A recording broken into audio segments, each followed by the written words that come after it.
How well do I work with others? Well, I usually work pretty well with others, especially in group works. Um, for projects, I sometimes always end up being the person who does all of the assignments, and I hate that. That's the only reason why I don't like group work, but the thought of it and the reason behind actually doing group work, I think it's a really good idea having a lot of minds put together to come up with something great.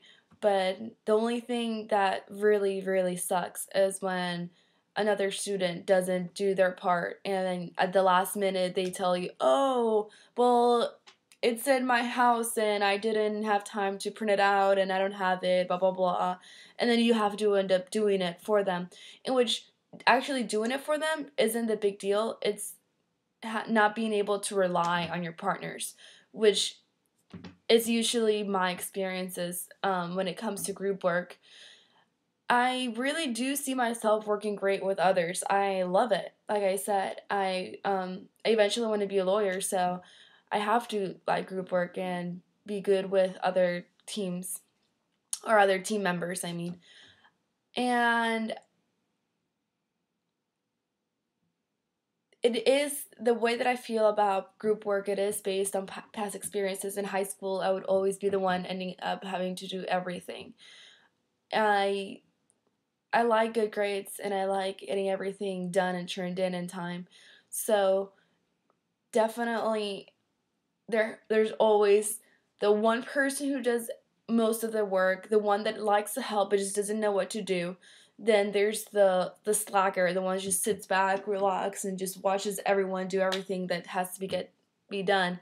And then there's the other one that acts like they're getting something done, but in reality, if you actually sit down and think about it, they're not getting anything done.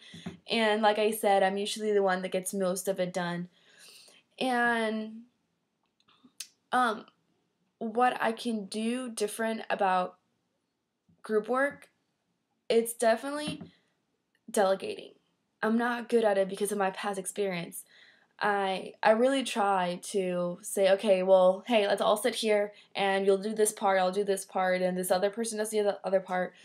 But since in the past I've always had to do all of it, I kind of got used to it. And in high school, I guess people always wanted to be partners with me because I would always end up doing it, and they would just have to sit back and relax and enjoy the ride, you know. But definitely delegating. That's something that I would do different about group work. And maybe even have like evaluation on each other and have a percentage of the final grade based on that. And that way we can, because most of the time whenever it's group work, it's only between the students, and the teacher doesn't really see, or the professor, I'm sorry, doesn't really see exactly what's going on and who's doing what. And usually they have a pretty good idea, especially now since you've been working with us the entire semester. But there's always that possibility that maybe the one person you thought that wouldn't be doing something actually is doing something. So having an evaluation, like a peer evaluation, I think that would be an awesome idea. But overall, I think group work is awesome. And designing, I think assigning different and specific jobs for people is the definitely best way to get things done. And yeah, that's all. I really do like group work, and I'm looking forward to this solving a problem with other students in the class. I just really hope I get good other good students, and we all put our minds together and come up with an amazing paper.